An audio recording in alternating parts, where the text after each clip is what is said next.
All right, here we go.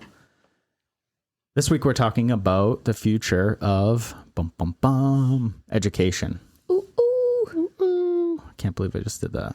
So I've got a random list, and I don't mean random. It all has to do, obviously, with education.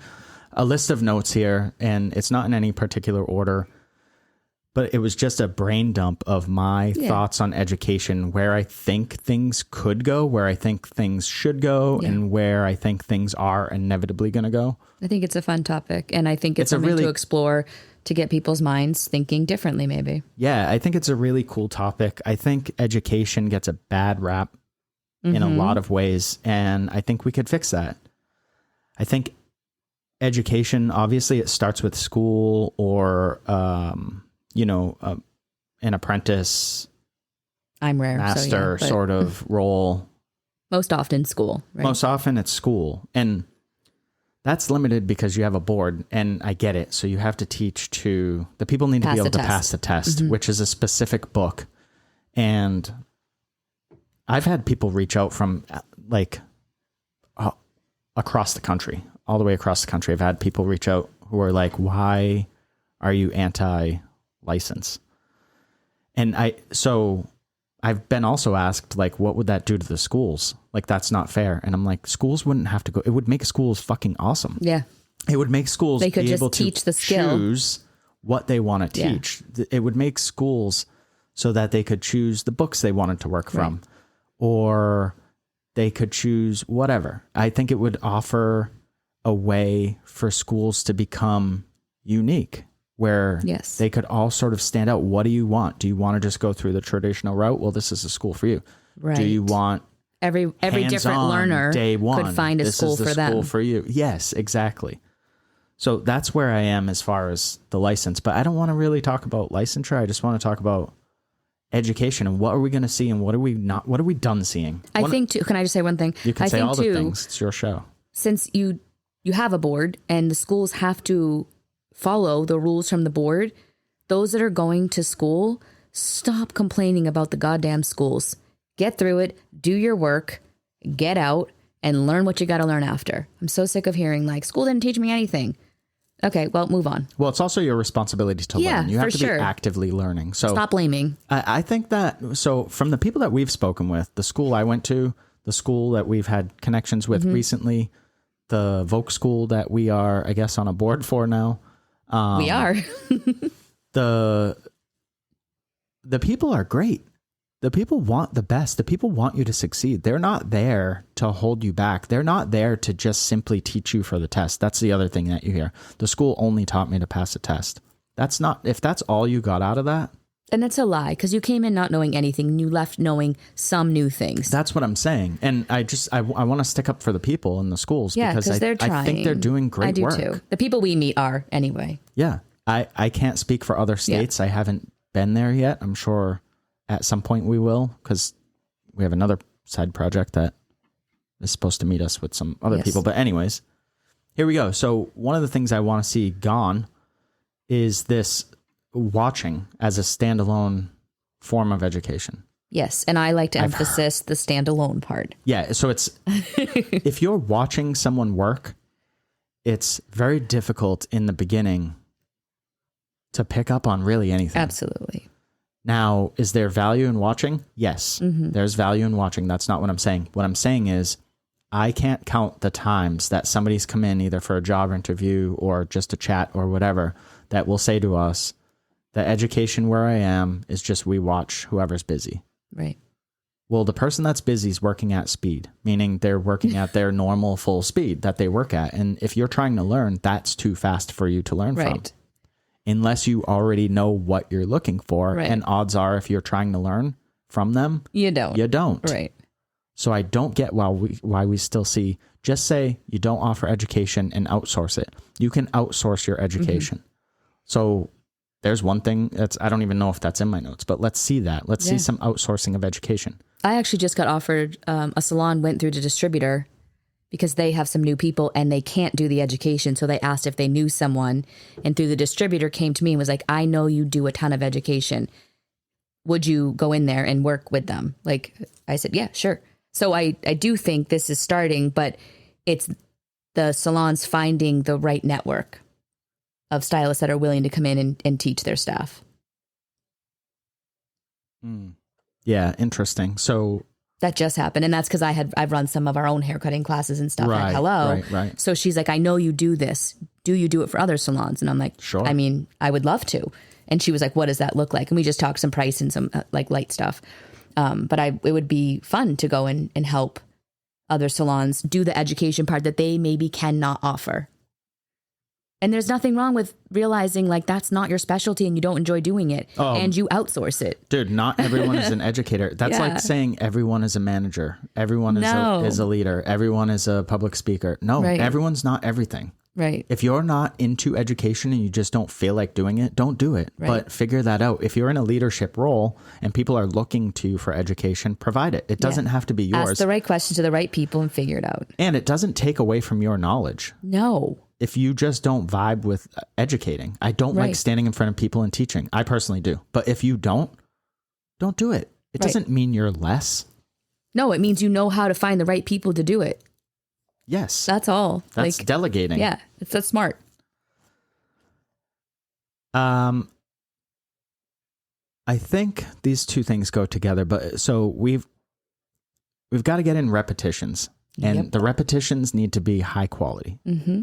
And what am I talking about with repetitions? Well, we see this like never ending accumulation of knowledge. Like these people that have taken every course, they're taken every online certification. They've traveled to other states to learn under this person, but they never apply anything. Right. They never actually put in the reps. So and if you don't apply it, you didn't learn it. No, you didn't learn it. So you got to get into repetitions. They have to be high quality. And this is why I was saying these go together. This idea of a forever student, I've talked to several people over the last few years that are like, I'm a forever student, so I'm going to just continue to take all these classes, but they never apply the knowledge. And I just think it's a way to hide. I would agree. You're hiding. And you're wasting your time and your money if you're not actually then practicing it, because you're not retaining any of it. And I think you're right. You are just hiding. It's one of the things that I've noticed. So it's these forever students, and then it's assistants, which I have in my notes next. But the people that want to assist, that's fine. But they don't want to assist to progress. That's great. But they want to assist to stay hidden. Because they're just that uncomfortable. And somewhere you've got to figure out how to get past that. I think that it's the responsibility of whoever the mentor is or whoever the leader is to actually teach assistants instead of taking advantage of them. They're not there to run your errands and do all this stuff. I've seen this with apprentices. I've seen it firsthand. I worked in, not going to say the name of it, but a salon that stop it. Took advantage. Send people to do their oil changes. It wasn't me. Took advantage of everybody. And I think that's bullshit. I never did that. I think you're just not a great person. I would agree. Because you're making it about you and you're taking advantage, and this is the future of the hair industry. And if you don't care about the industry, I guess get out of the way. Stop pretending. And I think too, you have a responsibility if you take on apprentices or assistants to truly figure out who they are as a learner, who they are as a person, their weaknesses and their strengths, and work within that. It's easy to kind of not push them either and just utilize them in different ways, but you need to progress them in the salon world so that they get better and they're actually applying that stuff and they can do it when it's asked of them. I had embrace weaknesses as literally my next note. Oh, look at that. And then a follow-up was lean into improving them. Mm-hmm. Well, I would agree. This isn't the same as doing everything, because you should specialize at some point. So when you are starting out, you probably want to try everything. Yeah. And you should. Yeah, you definitely. Do some kids cuts, do some root retouches, do some short hair, do some long hair, do some coloring, do some cutting, whatever. Do all that stuff. But then eventually over time, you're going to find what do you want to focus on? What gives back to you? Mm-hmm. What do you do and it makes you happy? Mm-hmm. And those are the things you're going to want to lean into. But you still need to embrace your weaknesses, because you're not going to be amazing when you start out. Even when you figure out what you want to do, you're still not going to be amazing. Yeah. So figure out what you're weak at and lean into it. So I actually, one of our stylists yesterday, we're working on haircutting with her. And she was like, so-and-so showed me how to do angles and a haircut with a razor, and it was so much easier. So like, I'm just going to do that now. And I said, I think that's great. And I think right now, if that makes it simple for you, go for it. But what if I take the razor away? Could you do that with a scissor? And she's like, no. I'm like, so you still need to practice that. So you don't get the foundation. Because the foundation is with the scissor. So right now, until you get better at it, use the razor. But what if I'm a client that had a bad experience with the razor and it freaks me out and you're in the front of my face and I'm like, I don't want that. Could you do it with a scissor? So in the meantime, I need you to practice on a mannequin and on people with a scissor and get really strong at it. And she was like, that makes so much sense. So she has a weakness. We've exposed it. We found a way to get around it right now. But in the meantime, she's going to work on it. So now she has all the tools to just get better and better. Cool stuff. I like it. There was another example that you asked somebody that was, I forget. And if you remember, fine. If not, we'll move on. But you had said to somebody, this is all well and great, but what are you going to do when this basic thing comes in? Something along those lines. I don't remember. All right. Let's move on. So one of the things that I believe we're going to see in the future is micro education. Absolutely. And this is the near opposite. future. Yes, very near future. Like you said, we're already getting questions about it and people are asking about it. And I know we've brought in people to teach classes for like 4 or 5 of our staff. Yeah. Like, what about one-on-one? What about very small, intimate groups? Now, you're able to spend so much more time learning. That's what I did when I wanted to learn hair extensions. I hired somebody one-on-one to work with me. Can you do that? Like, I want to learn now. Like, honestly, who the fuck wants to sit in a room with 100+ people? No, awful. Learn, I'm done with school. And you're not. Unless you need some huge inspiration in your culture or whatever, and you're like, I want to be in a big group, whatever, but you're not learning in that atmosphere. Yeah. You're just there to have fun. Right. It's a party. I'm not saying, you're there so people can feel cool. Yeah, that's all. I'm not saying that stuff has to disappear. I just think that's an old school way of thinking where we're like, it's successful education if a lot of people go to it. I would say it's successful if people take away the knowledge that you're trying to share and deliver. That I know I was successful if the next day people are reaching out, I did that haircut, thank you so much. I tried what you showed me. That is successful, not how many people are in that goddamn room. I don't care about that. I want to know you took away from something and you actually applied it. Yeah, and I just like the idea of the micro education, even the one-on-one or the two-on-one, because it's... You get so much more out of it.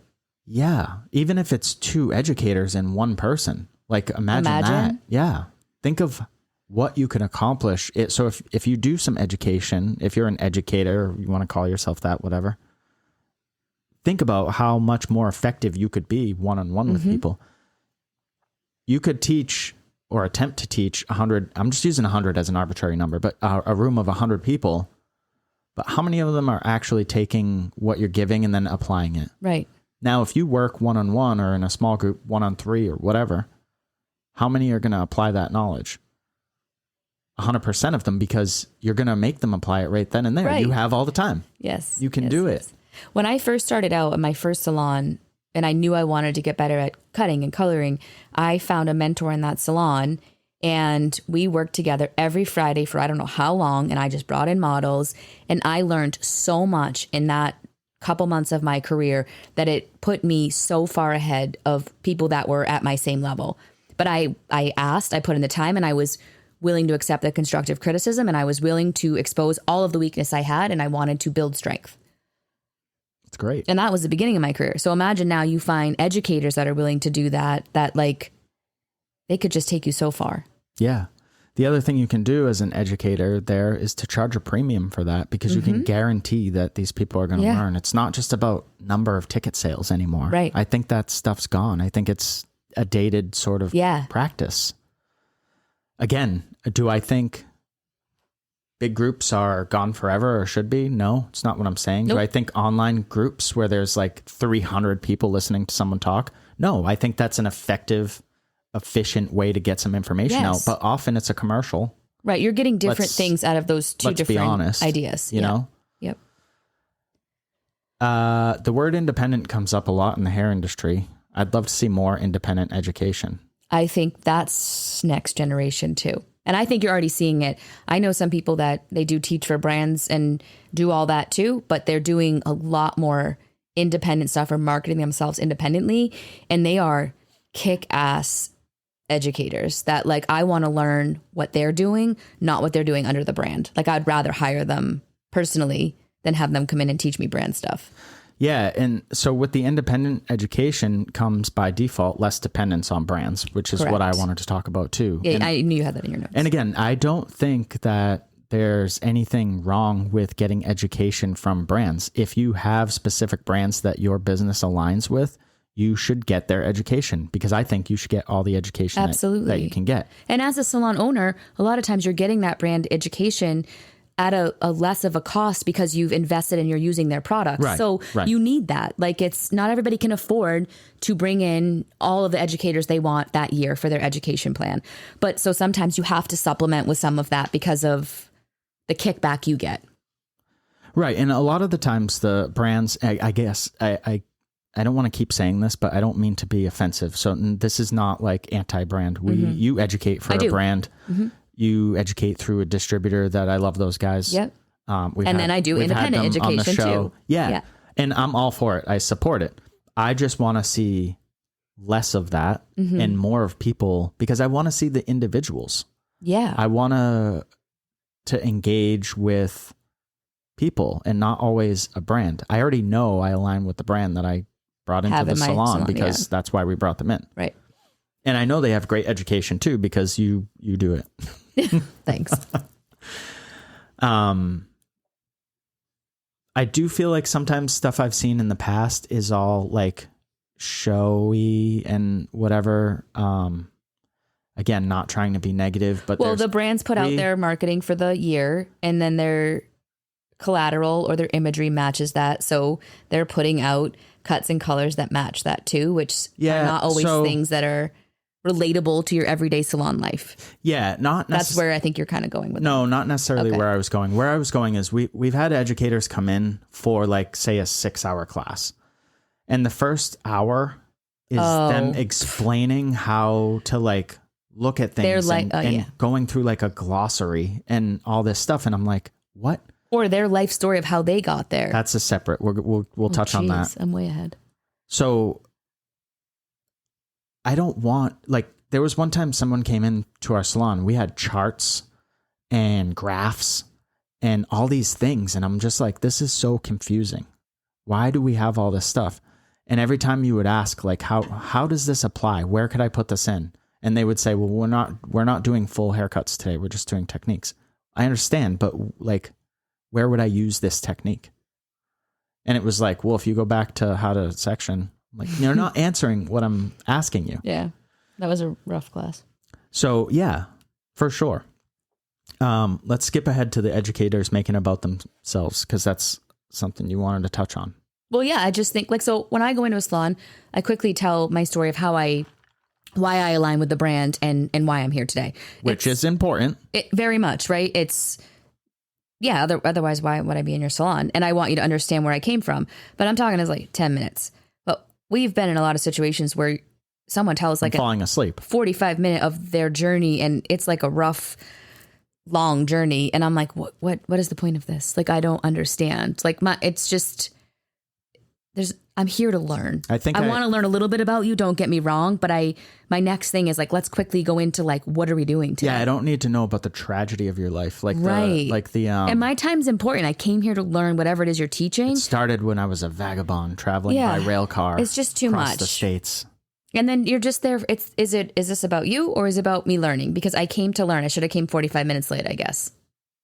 Yeah, and I'm not trying to be a jerk. That throws me off. Like, get off your soapbox. Yeah. This is so educators, take a note here if you're listening, because this is a big one. Get off your soapbox. Nobody cares. It's not about you. It's about the audience. Yes. It's about the students. It's about the apprentices or the assistants or whoever you're educating. It's about them. Yes. What can you give them to make their lives better? How can you simplify a process? Say it's a haircut or a coloring technique. Mm-hmm. Are you trying to just make it flashy and spin stuff around to make yourself feel good? Are you trying to get people, the most amount of people to take a selfie to post on social media so you feel good? Right. That's not the goal. The goal is to set people up for success. And it's for you to be a steward of the information. Right. You take the information and you make sure that the information is respected and treated properly, and you deliver it to the, I'll say, next generation of people, or the people that are there to learn from you. And then it's relatable. Like, I'll go into salons, and a lot of times I'm teaching more like, are they bringing on a new color line? And I'm careful. I don't care what color line you use, because even if I talk to you about the one I'm there to give you the knowledge on, you can relate it if you keep your same product line. Like, hey, have you ever thought of like what you're doing for this? And like, oh, no way. If you switch here, this is how you do it. And if you don't, you should read some information on your own so you realize you're mixing it the right way. And I don't think you have to trash one or the other. And I think the point of anything when you're teaching is that that learner is, I don't know, coming out with an aha moment. That's always my like win, in whatever capacity that is. Yeah, I want them to have all the wins. I want them to come away feeling like I can do this, and be or excited. I learned something, or you know what, I'm going to try that. Something. If they have those sort of thoughts, it's a success. Absolutely. And I think as an educator, I would be careful. Like, you're there and they're looking up to you. So don't just give like, I don't know, like so one time we took a PK class and there's a product the educator didn't like. And so for the last year or and a half, I never touched the product because I was like, nope, says this is the worst gel ever. It's so hard to hold. Like, you're going to hate it. It's actually one of my most favorite products, but she gave her opinion on it on when she used it, when really it just is a misunderstood product and she obviously didn't understand how to relay the information. So I think it's your, what's my word? I don't know.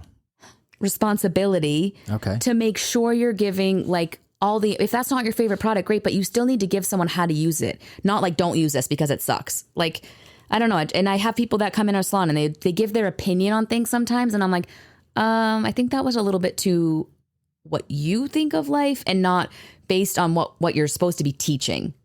And people, you're leading them. So young staff eats it all up. And they're like, oh my God, well, she said this. I'm like, yeah, that's not really true though. So I think it's important for you to know the information and make sure you're relating it in a way that's very neutral, I guess. Yeah, we've had people come in and talk about all sorts of things that we didn't ask them to talk about. Yeah. And it's like, why are you telling my staff this? Yeah, I'm careful now to like interview people before they come in, just because they want to soak it all up. But if you're not giving them the right information, it's doing them a disservice. One of the other things that I want to see, and this is what you're talking about right now, is I want to see people learning about the topics that they want to actually learn about, and less about what's being forced down their throat, because it's like this cookie cutter or generic thing that maybe came from a brand or maybe didn't. Maybe someone did a spin-off thing, but they just probably monkey see, monkey do, copied the brand and put their stamp on it or whatever. I know that when you go into, or well before, I should say, you go into a shop to teach, you're connecting with them to see what they really are looking for. Yes. And there have been times where you're able to alter the curriculum because you're like, well, they need this right specifically. And obviously you're playing within whatever the guidelines of whatever they're telling you or whatever. But I want to see more of that. I want to see more of people reaching out and saying, you know, my staff needs help with this, and not just having people show up and just teach whatever. We're doing a cutting class and then they show up and they're doing all these advanced techniques to try to look important. And my staff got nothing out of it because they don't even know how to hold scissors. Right. Not exactly. I agree. I'm exaggerating, but I think it's important to reach out. What are you looking for? What are your needs? What are the needs of the staff? Generally, then they give me an outline and I'm able to put something together that I'm like, I think whether it's we're doing coloring or cutting, this is going to be the best thing to give them all the knowledge, but where they can apply it and have fun with it. And this is how, we'll proceed. And it works very well. I think I'm trying not to say I think, but I believe a lot of people get into educating for maybe the wrong reasons. I think they get into it because they think it's going to do something for their career, or it's going to make them feel amazing, or going to make them look cool, or give them some sort of authority. When in reality, the client is the one you should be serving. Correct. So that's why I brought up that what are the topics we actually want to learn? Right. Very important. So like I know we've had educators come in, even newer ones that have, like a friend of mine's come in and he's asked me before, like, what do you want me to cover? What do you make sure I don't miss this or whatever, and sort of asks for help. And I think that's great. I think that's what people should be doing, not coming in, standing on their soapbox, flinging stuff around, trying to look super cool. That stuff is fine. Right. On like your social media. Right. But when you're teaching someone, it's like what we talk about with the learning. I can't learn at speed just watching you. Right. So slow down. And as a leader of the salon, whatever type of salon you own, if you don't bring in education that aligns with your culture and your values and your mission, what's going to happen over time, you're going to have staff that just doesn't show up or makes the excuses because you're not bringing in the right educators. So now they feel their time's wasted.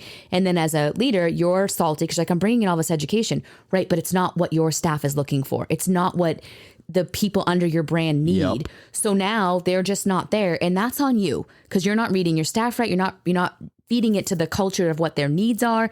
And you have to like kind of wrangle that back in because otherwise you're no longer going to have a successful educational type salon. Yeah, you're not, you should always be serving. Yeah. You should always be pulling the people that are dependent on you, the people that are underneath you skill wise or in the pecking order of your management or whatever. Right. Right. If you're a mentor, you should be pulling people along, but they should also be willing. Correct. And the reason that we need to do this is because in the hair industry, the numbers always vary, right? But the average hairstylist or hair pro or whatever, I don't know if this is true for barbers, but only lasts a few years, maybe 5 I've seen. So why is that?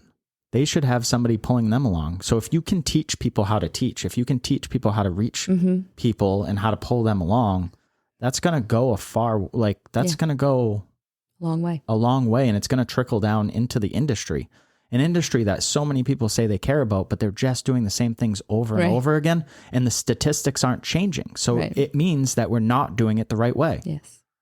I don't know why it's so hard to understand. What you're doing now probably isn't fucking working. If you're not getting a different result, stop doing that. Absolutely. I'll get off my soapbox now. But seriously, it makes you question, like if a crowd is running in one direction, don't you wonder what's in the opposite direction? Right. I do. That's it. That's all I had for like basic stuff. I do want to touch on one because I'm a total nerd when it comes to technology. Okay.